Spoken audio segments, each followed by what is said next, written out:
രക്തസാക്ഷികളും ബലിദാനികളും കൂടുതൽ ഉണ്ടാകുന്നത് ദരിദ്രരുടെയും പാവപ്പെട്ടവരുടെയും വീട്ടിലാണ്. നേതാക്കന്മാരെല്ലാം സമ്പന്നതയിൽ കൊടികുത്തി വാഴുന്ന ഒരു കാലഘട്ടമാണ് നമുക്കുണ്ടായിരുന്നത്. പണ്ടും അങ്ങനെ തന്നെയായിരുന്നു. ഇന്നും അതിന് വലിയ കോട്ടമൊന്നും സംഭവിച്ചിട്ടില്ല. അതിലേറ്റവും ഒരു ഉദാഹരണമാണല്ലോ സഖാവ് പുഷ്പന്റെ ആ ഒരു വിയോഗവും ഇന്ന് ഇപ്പോൾ പരിയാരം മെഡിക്കൽ കോളേജിന്റെ ഒരു അവസ്ഥയും എല്ലാം വെച്ച് നോക്കുമ്പോൾ എങ്ങനെ തോന്നുന്നു അതിനെ വിലയിരുത്താൻ? യഥാർത്ഥത്തിൽ ഒരു രക്തസാക്ഷി എന്ന് പറയുന്നത് ഒരു പാർട്ടിയെ സംബന്ധിച്ചുള്ള ഇൻവെസ്റ്റ്മെന്റ് ആണ്. അപ്പം അത് മെയിനായിട്ട് കമ്മ്യൂണിസ്റ്റ് പാർട്ടിയുടെ മെയിൻ ഇൻവെസ്റ്റ്മെന്റ് എന്ന് പറയുന്ന രക്തസാക്ഷിയാണ്. അവരിപ്പോഴും പറയുന്ന രക്തസാക്ഷികൾ സിന്ദാബാദ് എന്നാണ്. രക്തസാക്ഷികൾ ഇല്ലാതെ കമ്മ്യൂണിസ്റ്റ് പാർട്ടിക്ക് നിലനിൽപ്പില്ല. അപ്പം ഇല്ല, രക്തസാക്ഷികളിലൂടെയാണ് ഈ പ്രസ്ഥാനം കെട്ടിപ്പടുത്തത്. അവരെ വെച്ചിട്ടാണ്. ഇപ്പോൾ സഖാവ് പുഷ്പന്റെ കഥ പറയുമ്പോൾ തന്നെ സഖാവ് പുഷ്പൻ DYFIയുടെ SFIയുടെ ഒന്നും വലിയ പോരാളിയൊന്നും ആയിരുന്നില്ല. അദ്ദേഹം ബാംഗ്ലൂരിലുള്ള ഏതൊരു കമ്പനിയിൽ ജോലി ചെയ്തിരുന്നൊരു വ്യക്തിയാണ്. സ്വകാര്യ കമ്പനിയിൽ ജോലി ചെയ്തിരുന്ന വ്യക്തി. അദ്ദേഹം നാട്ടിലെത്തിയപ്പോൾ ഇവിടെ ഈ പരിയാരം മെഡിക്കൽ കോളേജിന്റെ പേര്, അതായത് കേരളത്തിലെ ആദ്യത്തെ സ്വാശ്രയ മെഡിക്കൽ കോളേജ്, അന്ന് വരെയും ഉണ്ടായിരുന്ന എന്തായിരുന്നു? സ്വകാര്യ കമ്പനിയിൽ ജോലി ചെയ്ത വ്യക്തിയാണ് പരിയാരം മെഡിക്കൽ കോളേജ്. അതിനേക്കാൾ വലിയ ഈ പുഷ്പൻ ഈ സമരം ചെയ്യാനൊന്നും പോയതല്ല, അദ്ദേഹം അത് കാണാൻ പോയതാ. അവിടെ നിന്നപ്പോൾ അവിടെ MVR തടയാൻ വരുന്നത് നമ്മൾ കാണാൻ പോകാന്ന് പറഞ്ഞപ്പോൾ കൂടെ കയറി പോയതാണ്. അദ്ദേഹത്തിന്റെ വിരിമാറിലൊന്നും അല്ല വെടിയേറ്റത്, നട്ടലിലാണ്. അപ്പൊ തിരിഞ്ഞോടിയതാണ്, ഓടിപ്പോയപ്പോഴാണ് വെടിവെച്ചിട്ടത്. അതിനുശേഷമാണ് ബാക്കിയുള്ള 6 പേര് മരണപ്പെട്ടു അല്ലേ? മരണപ്പെട്ടത് മേടിച്ചിട്ട്. അപ്പൊ എന്നിട്ട് എന്തിനു വേണ്ടിയാണ് സമരം ചെയ്തത്? ഇപ്പൊ ഇതിന്റെയൊക്കെ ഈ സ്വാശ്രയത്തിന്റെയൊക്കെ ആദ്യം തുടങ്ങുന്നത് 1992 കാലഘട്ടത്തിലാണ് എനിക്ക് തോന്നുന്നത്. JV വിളനില സമരം കേരള യൂണിവേഴ്സിറ്റിയിലെ വൈസ് ചാൻസലർ ആയിരുന്നു. ഇന്ത്യ മൊത്തത്തിൽ സ്വാശ്രയവൽക്കരണം തുടരുന്നത് 1992. അത് ഗാട്ടിന്റെ ജനറൽ അഗ്രിമെന്റ് ടാരിഫ് ട്രേഡ് ഒക്കെ വരുന്ന ഗാട്ടുമായി ബന്ധപ്പെട്ട കരാറിലൊക്കെ നരസിംഹറാവു ഒപ്പിട്ടതിന് ശേഷമാണ് മൻമോഹൻ സിംഗിന്റെ നേതൃത്വത്തിൽ അത് നടപ്പിലാക്കി വരുന്നത്. അത് നരസിംഹറാവു ഗവൺമെന്റിലാണ് ആദ്യമായിട്ട് അത് സംഭവം. അന്നതിനെ കുറിച്ച് ഭയങ്കരമായിരുന്നു. ആഗോളവൽക്കരണം, ഉദാരവൽക്കരണം ഒന്നും പറ്റത്തില്ല. ഇന്ന് ആഗോളവൽക്കരണത്തിന്റെ ഉദാഹരണത്തിന് മണ്ടേ കയറിയിരുന്നുകൊണ്ടാണ് അന്നത്തെ പ്രതിഷേധത്തെ കുറിച്ച് ഓർക്കുന്നത് പോലും വരും. അപ്പൊ അതേപോലെ തന്നെയാണ് 1992 JV വിളനില സമരം നടക്കുന്ന സഖാവ് ഗീനാകുമാരി മൃഗീയമായി തല്ലിച്ചതച്ച് പോലീസ് തലയ്ക്ക്. പിന്നെ അവരെ ഭാഗ്യം കൊണ്ട് മാത്രമാണ് മരണപ്പെടാതെ പോയത്. ആ ഗീനാകുമാരി അടക്കം ഇവിടെ നിൽക്കുമ്പോൾ ആലോചിക്കണം, അവർ ജീവിച്ചിരിക്കുന്ന രക്തസാക്ഷി അട്ടിക്കൊണ്ടായി. അതും പോലീസിന്റെ ക്രൂര മർദ്ദത്തിനിടെ. അത് ഏത് സമരമായിരുന്നു? സ്വാശ്രയ സമരം. ഇന്നിവിടെ എത്ര സ്വാശ്രയ മെഡിക്കൽ കോളേജുകളുണ്ട്? തുടക്കം അതാണ് പറഞ്ഞത്. ഞാൻ പറഞ്ഞത് ആദ്യത്തത് ഗീനാകുമാരി, രണ്ടാമത്തതാണ് സഖാവ് ഗീനാകുമാരിക്ക് ശേഷമാണ് ഈ പറയുന്ന 5 സഖാക്കളോടെ വെടിയേറ്റി വിടുന്നത്. പുഷ്പ കാഴ്ചക്കാരനായി വന്നിട്ട് വിടും. എന്നിട്ട് സഖാവ് പുഷ്പ എന്നിട്ട് ഇവരിതിനൊക്കെ വെച്ചൊരു പാട്ടുകൾ ഉണ്ടാക്കുന്നു. ഇതിന്റെ എല്ലാ കൃഷി നേതൃത്വം നൽകിയ വ്യക്തിയായിരുന്നു.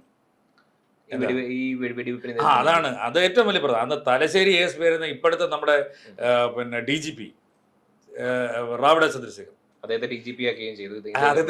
അതായത് ഈ 5 എണ്ണത്തിനെ വിരിമാറ് തുളച്ച വെടിയുണ്ട്, പിന്നെ പുഷ്പന്റെ നട്ടലിനിട്ട് വെടിയുണ്ട്.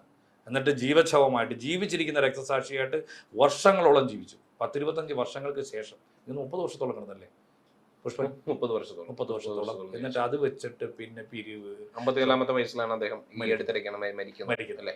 അതെ. അപ്പൊ അതെല്ലാം അദ്ദേഹത്തിന് എന്തുകൊണ്ടായിരിക്കും അമേരിക്കയിലെ ചികിത്സയൊന്നും ലഭ്യമാകാതെ പോയത്? അമേരിക്കയിലെ ചികിത്സയ്ക്ക് കൊണ്ടുപോകാൻ അതിന്റെ പേര് പറഞ്ഞ് എത്ര രൂപ പിരിച്ചത് ഈ പാർട്ടിക്ക് അറിയത്തില്ല. പാർട്ടിയുടെ പിരിവിന്റെ കണക്ക് പറഞ്ഞതിനാണല്ലോ ഇപ്പൊ ഒരു കുഞ്ഞികൃഷ്ണ സഖാവ് എന്റെ മറ്റേ പയ്യന്നൂര് പിരിവിന്റെ കണക്ക് പറഞ്ഞപ്പോഴേ ഇതൊന്നും ചോദ്യം ചെയ്യാൻ പാടില്ല. ഈ പാർട്ടിക്കകത്ത് അവസരങ്ങൾ കൊടുക്കുന്നുണ്ടെങ്കിൽ എല്ലാ സ്വജന പക്ഷപാതത്തിന് മാത്രമേ ഉള്ളൂ. ഇവർ നടത്തുന്ന സ്വജന പക്ഷപാതം മാത്രമാണ്. ഒന്ന് ചിന്തിച്ചു നോക്ക്. ഇതിന് സമാനമായിട്ടാണോ സഖാവ് കുഞ്ഞാനിയുടെ ഒരു മരണവും നമ്മൾ കാണേണ്ടത്? അതെ, തീർച്ചയായിട്ടും. അതിനകത്ത് നമുക്ക് അന്നത്തെ ആര്യാടൻ മുഹമ്മദ് അദ്ദേഹത്തുമായിട്ട് കൈയൂർത്ത് അദ്ദേഹം ആ കൊലക്കേസിനകത്ത് അദ്ദേഹവും പ്രതിയാണല്ലേ? അദ്ദേഹത്തിനെ കൂടെ ചേർത്തിട്ടില്ല, പിന്നെ മത്സരിച്ചില്ലേ. അപ്പൊ ഇവർക്ക് ഇതിനൊന്നും ഒരു പ്രശ്നമില്ല. ഇവിടെ വർഗവഞ്ചനയില്ല. ഇവിടെ ആരുടെ തോളത്തും കൈയിടാം. ഇപ്പൊ ഞാൻ ചോദിക്കും, ഈ അതായത് ഒന്ന് ആലോചിച്ചോണം. MV രാഘവനെതിരെ നടത്തിയ ആ സമരം കൂത്തുപറമ്പിൽ 5 പേര് നിഷ്കരണം വെടിവെച്ച് കൊല്ലുമായിരുന്നു. ഈ ടോട്ടലിൽ പുഷ്പനോട് ചേർത്ത് 6 പേര്. MVRും കരുത്തനായിട്ടുള്ള ഒരു കമ്മ്യൂണിസ്റ്റ്, ചെറിയ കാരണം ഈ പണിയെല്ലാം പഠിച്ചിട്ട് വന്ന ആളാ. ഒരു കരുത്തനായിട്ടുള്ള അങ്ങനെ ഒറ്റയ്ക്ക് നിന്ന് പോരാ. എന്നിട്ട് നോക്കണം, മൃഗീയമായിട്ട് പുള്ളിയും നിയമസഭയിലിട്ട് തല്ലിച്ചതച്ചിട്ടുണ്ട്. എന്നിട്ട് അദ്ദേഹത്തിനോടൊപ്പം നിന്ന് ഒരൊറ്റയാളെ ഇപ്പോഴും തന്തയ്ക്ക് പിറന്നവനായിട്ട് നിൽക്കുന്നുള്ളൂ. സഖാവ് CP ജോൺ മാത്രം. മോനടക്കം സ്വന്തം അച്ഛനെ നിയമസഭയിലിട്ട് തല്ലിച്ചതച്ചിട്ട് ഇന്ന് ആ പാർട്ടിക്ക് വേണ്ടി കുടലൂത്ത് നടത്താൻ പോവുകയാണ് നികേഷ്. ഒരു ചാനലിന്റെ മെയിനായിട്ട് ചർച്ച ചെയ്തിരുന്നു. ചാനലൊക്കെ പൂട്ടി കെട്ടിയപ്പോഴേ അടുത്ത പണിക്ക് ഇറങ്ങിയിട്ടുണ്ട്. കിണറ്റിലിറങ്ങുക, വെള്ളം കോരി കളിക്കുക, അവസാനം അവിടെ തോക്കുക. KM ഷാജിയുടെ കണ്ടില്ലായിരുന്നു അനുസരിച്ച് തോറ്റത്. അതപ്പോ ജനം അറിഞ്ഞാനല്ലേ വോട്ട് ചെയ്തത്. ആത്മാഭിമാനമുള്ളവരാണെങ്കിൽ ഇതിന് പോകരുതായിരുന്നു. ആ അച്ഛനോട് കാട്ടി. അവസാനം അദ്ദേഹം ഓർമ്മയില്ലാത്ത കാലത്ത് അയാളെ കൊണ്ട് അദ്ദേഹം CPM ആണെന്ന് പറഞ്ഞു, പിന്നെ അദ്ദേഹത്തെ ആദരിക്കുന്നു മൃഗം. ഇതൊക്കെ ജനം കാണത്തില്ല ഇവിടെ. ഇവര് വിചാരം ഇവര് മാത്രമേ കാണുന്നുള്ളൂ, ഇവര് മാത്രമാണ് ശരി, ഇവർ ചെയ്യുന്നതാണ് ശരി. ഇവർക്കെതിരെ തർക്കിച്ചു കഴിഞ്ഞാൽ അപ്പ വെട്ടി കീറിയേക്കുക. ഏറ്റവും ഒടുവിൽ ഇപ്പൊ നമ്മൾ കാണുന്നത് എന്താണ് അഭിമന്യുവിന്റെ കൊലപാതകത്തിനുള്ള കാരണം? എന്താണ് പറഞ്ഞു നോക്ക്. പോപ്പുലർ ഫ്രണ്ട് എന്ന് പറഞ്ഞൊരു വർഗീയ സംഘടന, ആ സംഘടന എഴുതി വെച്ച ഒരു മുദ്രാവാക്യം മായ്ച്ചു കളഞ്ഞിട്ട് വർഗീയത തുലയട്ടെ എന്ന് എഴുതി. അങ്ങനെ എഴുതി ഒരു ക്യാമ്പസിൽ പഠിക്കുന്ന, ഈ നൂറ്റാണ്ടിന്റെ ക്യാമ്പസിൽ പഠിക്കുന്ന ഒരു പയ്യനെ, ഒരു SFI-കാരനെ സംരക്ഷിക്കാൻ ശേഷിയില്ലാത്ത സംഘടനയാണോ എറണാകുളത്തെ CPM? അപ്പോ ഇന്ന് നമ്മൾ മനസ്സിലാക്കുന്ന അതേ സംഘടനയുമായി ചേർന്നുകൊണ്ടാണ് തെരഞ്ഞെടുപ്പിനെ നേരിടുന്നത്. അതെ, അത് അവന്റെ നെഞ്ചത്ത് കുത്തി ഇറക്കി കത്തി ഊരി അത് കഴുകി കളഞ്ഞേം വെച്ച് ആ കത്തിയും പിടിച്ചോണ്ടാണ് അവര് ഈ തെരഞ്ഞെടുപ്പിനെ നേരിടുന്നത്. എന്നിട്ട് ഒരു വീട് വെച്ച് കൊടുത്തതിനകത്ത് അതിന്റെ പേരിലും പിരിച്ചില്ലേ? പിരിച്ചില്ലേ? എന്നിട്ട് അത് മൊത്തം എന്തോ അഭിമന്യുവിന് കൊടുത്തിയാണോ, ആ കുടുംബത്തിന് കൊടുത്തിയാണോ? അല്ല, സത്യം പറഞ്ഞ ഒരു നാണവും ഇല്ലേ ഇങ്ങനെയൊക്കെ ചെയ്യാൻ? എന്നിട്ട് പാർട്ടിയിൽ നിന്ന് പിന്നെ മറ്റുള്ളവരെ എല്ലാം അങ്ങ് വിമർശിച്ചേക്കുക. അല്ല, ഇന്നലെ നമ്മൾ ചർച്ച ചെയ്തിരുന്നു അണികളെ ഏതറ്റം വരെയും സംരക്ഷിക്കുന്ന ഒരു പാർട്ടിയാണ് എന്നുള്ളതല്ലേ നമ്മൾ ചർച്ച ചെയ്തത് ഇന്നലെ. അണികളെ സംരക്ഷിക്കുന്ന രക്തസാക്ഷികളുടെ പാർട്ടിയാണ്. രക്തസാക്ഷികളാണ് ഈ പാർട്ടിയുടെ അടിസ്ഥാനം എന്ന് പറയുമ്പോൾ രക്തസാക്ഷികളെ സൃഷ്ടിച്ചുകൊണ്ട് അതിന്റെ അവരെ എന്തിനു വേണ്ടി സൃഷ്ടിച്ചു എന്നപ്പോ എപ്പോഴെങ്കിലും ചിന്തിക്കണം. ജനം ഇത് മറന്നു. പാർട്ടിയുടെ നിലനിൽപ്പിന് വേണ്ടി. എന്നിട്ട് ചെയ്ത് എന്താണ്?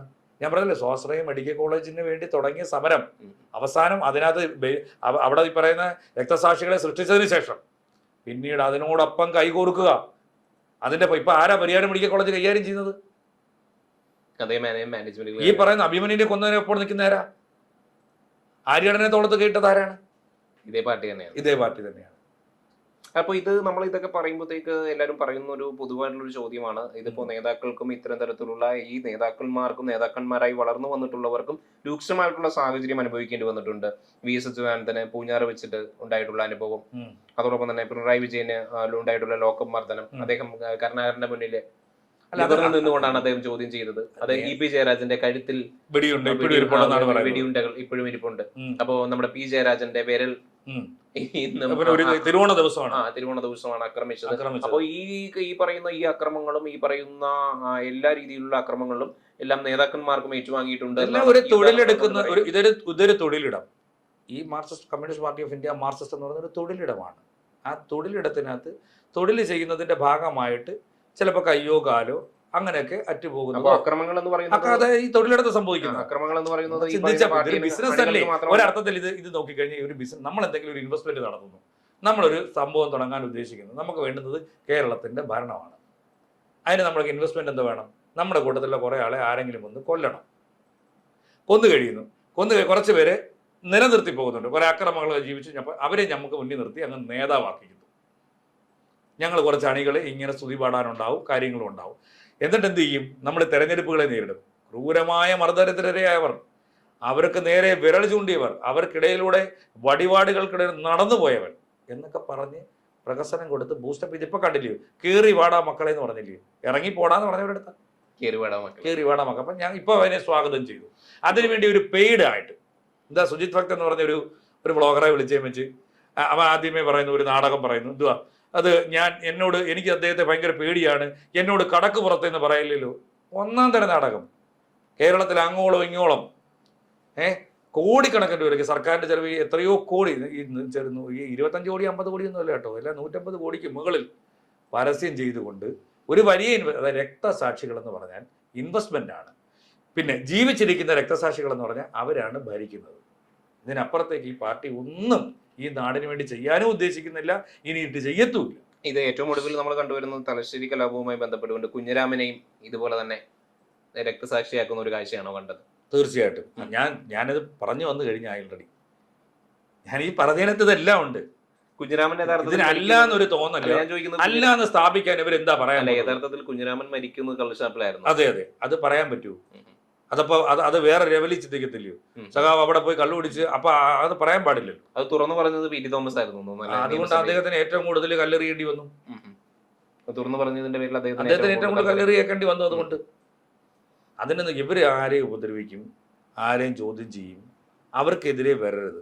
അതുപോലെ തന്നെ അവരുടെ സംവിധാനത്തിൽ ഇത് ഞാൻ പറഞ്ഞില്ലേ, അവർ ഭരിക്കുക എന്നുള്ളത് അവര് കോർപ്പറേറ്റ് സംവിധാനം. അതുപോലെ തന്നെ പുന്നപ്ര വയലാർ സമരത്തിന് പിന്നിലും ഒരുപാട് നിഗൂഢതകളുണ്ടോ? അത് നമുക്ക് ഇനി ഒരു അവസരത്തിൽ പറയാം. അതായത് ഇതിനകത്ത് ക്ലിയർ ആയിട്ട് കാര്യങ്ങൾ പറഞ്ഞു കഴിഞ്ഞു. എന്നിരുന്നാലും ഈ പറയുന്ന കലാപങ്ങളും ഈ പറയുന്ന അക്രമങ്ങളും എല്ലാം ബാധിക്കുന്നത് താഴെത്തട്ടിലുള്ള പ്രവർത്തകരെയാണ്. ഇനിയെങ്കിലും താഴെത്തട്ടിലുള്ള പ്രവർത്തകർ നേതാക്കളായി വരുമ്പോൾ ഈ പറയുന്ന പ്രവർത്തകർ ഏൽക്കുന്ന ഈ കഠിനമായിട്ടുള്ള ദംശനങ്ങൾക്കെതിരെ മറുപടി പറയാൻ നേതാക്കളും കൂടി ഒപ്പം കൂടട്ടെ എന്ന് നമുക്ക് ആശംസിക്കാം. അവരത് ഒരുമിച്ച് കൊണ്ടുപോകുള്ളൂ, വളരെ സന്തോഷമായി അത് കൊണ്ടുപോകുള്ളൂ. അറിഞ്ഞിരുന്നാൽ മാത്രം മതി ഇതാണ് നടക്കുന്നതെന്ന് പൊതുജനം. അത്രയേ ഉള്ളൂ എന്ന് പറയാം.